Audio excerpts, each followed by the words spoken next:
손흥민 작심 발언 포스텍과 다른 생각 밝혔다. 아스널전 패배 인터뷰 풀버전 해설. 손흥민, 30일,은 최전방과 윙어를 오가며 제 몫을 다했다.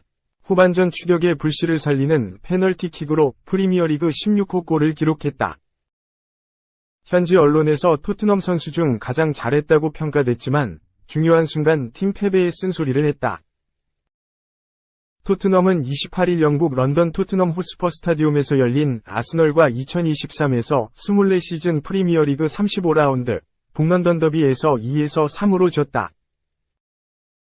빡빡한 후반기 일정 속 유럽축구연맹 챔피언스리그 진출권 순위 도약을 위해 최대한 승점을 벌어야 했지만 프리미어리그 우승 경쟁팀이자 북런던 라이벌 아스널에 져 4위 경쟁팀 에스턴 빌라와 7점 차이가 됐다.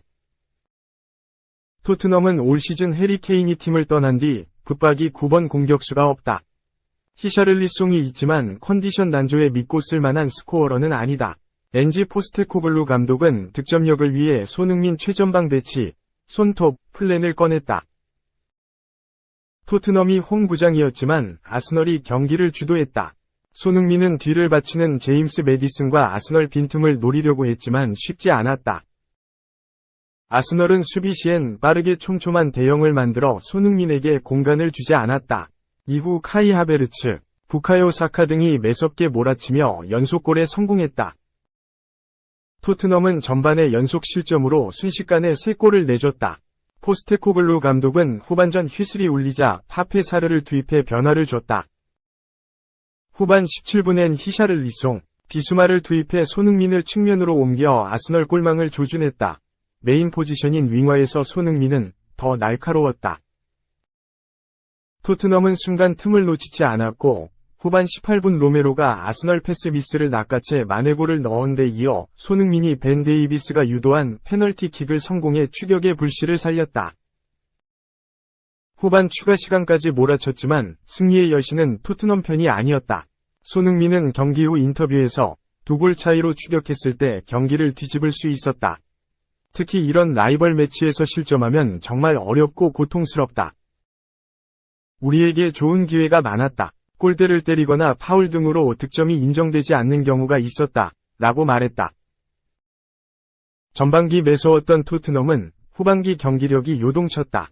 빡빡한 일정에도 어떻게든 승점을 따내 유럽축구연맹 챔피언스리그 진출권 순위로 가야 했지만 매번 중요한 순간에 덜미를 잡혔다. 손흥민은 상대팀이 잘했기도 했지만 내 생각엔 우리 팀 모두 한 단계 발전해야 한다. 우리가 더 발전하고 강해지기 위해선 세트피스에 신경 써야 한다. 이전에도 말했듯 아스널전은 빅매치였고 우리는 세트피스에서 강해야 했다. 라며 중요한 경기에서 팀원들의 집중력을 촉구했다. 한편 영국 공영방송 BBC는 토트넘 패배에도 손흥민 활약을 인정했다. 매체는 손흥민이 후반 중반을 넘어선 시점 페널티킥을 성공했을 때 아스널은 두려워했을 것이다. 손흥민 득점 이후 비길 수도 있다는 걸 감지했다. 손흥민이 골을 넣었을 때 예상 밖 결과를 만들 수도 있었다.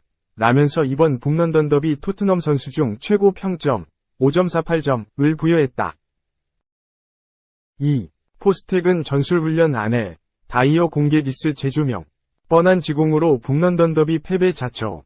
그저 투정 정도로 받아들여진 말이 돌아보면 맞는 말인 경우가 꽤 있다.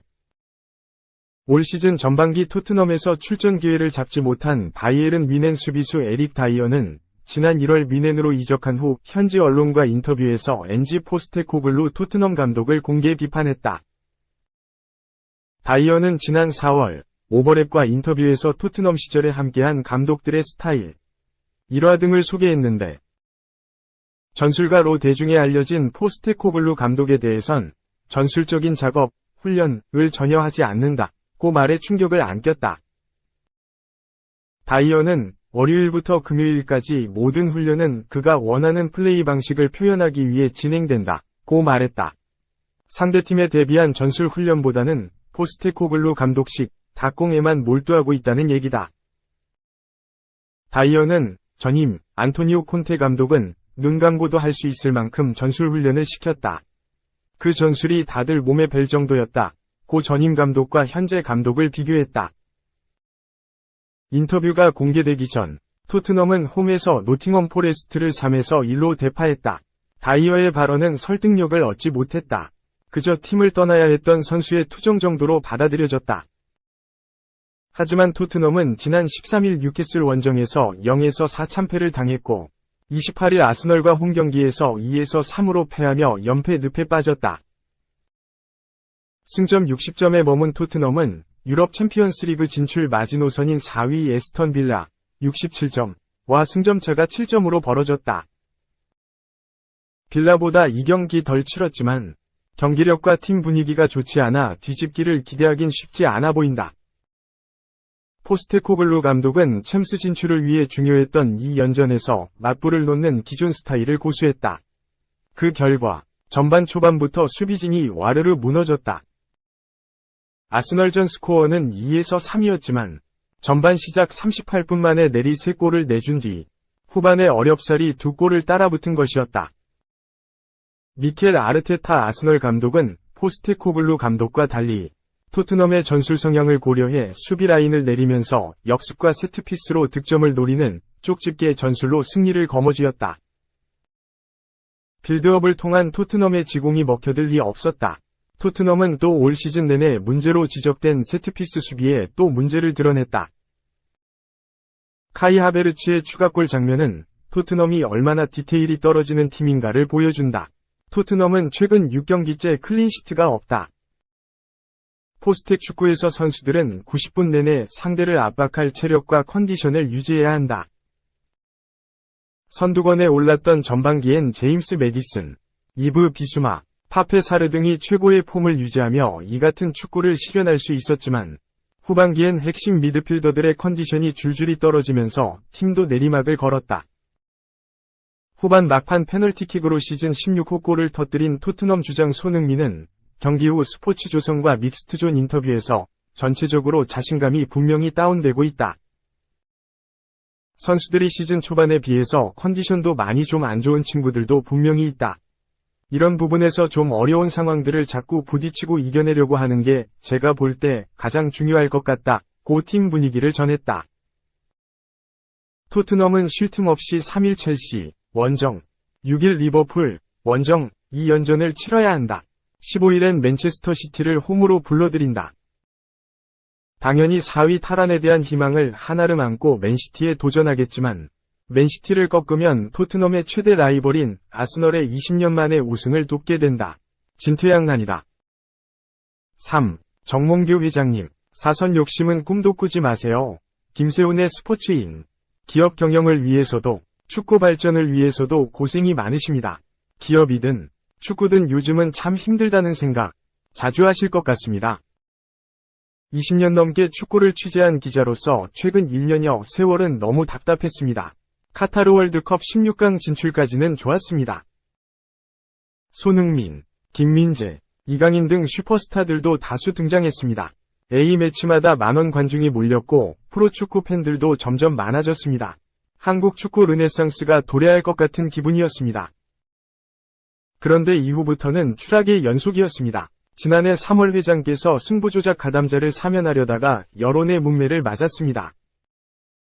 월드컵 16강 진출 자축이라는 명분에도 여론은 싸늘했습니다. 결국 회장께서 직접 사과했고 이사진을 대폭 교체하는 식으로 사태를 무마했습니다. 올해 초 아시안컵에서는 엄청난 사건들이 터졌습니다. 한국은 졸전 끝에 4강에 그쳤습니다.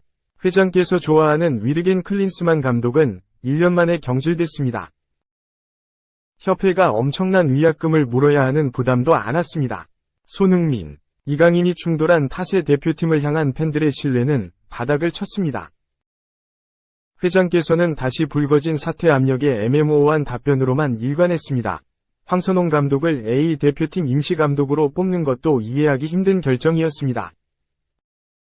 국가대표 전략강화위원회 결정이었지만 위원회 주축 인사는 회장께서 대국민 사과를 할 때 병풍처럼 서서 고개를 함께 숙인 인물들입니다. 그들의 결정은 곧 회장님 결정이었습니다. 황 감독이 태국과 2연전을 1승 1무로 치렀고 손흥민, 이강인이 화해하는 장면을 연출한 때까지는 회복의 기미가 보였습니다. 그러나 황 감독은 본업인 올림픽 대표팀 업무에는 상대적으로 집중하지 못했고 그게 올림픽 출전 실패로 이어졌습니다. 10회 연속 올림픽 출전에 실패한 감독 황선홍, 회장 정몽규 이름은 안타깝게도 한국 축구 흑역사에 남게 됐습니다. 회장 임기는 올해를 끝으로 끝납니다. 회장께서 사선 출마를 염두에 두고 있다는 말이 들립니다. 사선 도전, 물론 규정상으로는 가능합니다. 대한축구협회 공정위원회가 회장님 엄적을 높게 평가해서 사선에 나설 기회를 주고 그걸 대한체육회가 인정하면 됩니다. 그런데 정 회장께서 최근 임기에서 굵직한 엄적을 남겼는지 딱히 생각나는 게 없습니다. 공정위원회가 회장님 손을 들어줄 가능성은 낮아 보입니다. 설사 손을 들어줘도 팬들이 지지할 것 같지 않습니다. 재임을 향한 욕심이 이어진다면 협회 신뢰도는 계속 추락할 겁니다. 회장님 개인 이력과 명예에도 생채기가 계속 생길 겁니다. 제가 보기에는 남은 임기 동안 다음 집행부를 위해 협회 내실을 다지는 등 수장으로서 업무를 충실하게 마친 뒤 순리에 따라 조용히 물러나는 게 현명한 선택 같습니다. 은행 빚까지 받아 지어야 하는 천안축구센터 건립, 손을 댄다면서도 되지 못한 유소년 축구와 부진을 거듭하는 여자축구 발전 방안, 협회 행정 및 재정 강화 등 해묵은 문제들을 해결하는 데 집중하는 게 앞으로 짧지만 굵게 하실 일입니다.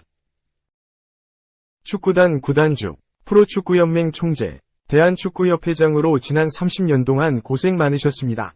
축구단 구단주로서는 오래오래 계속 뵙기를 기대합니다.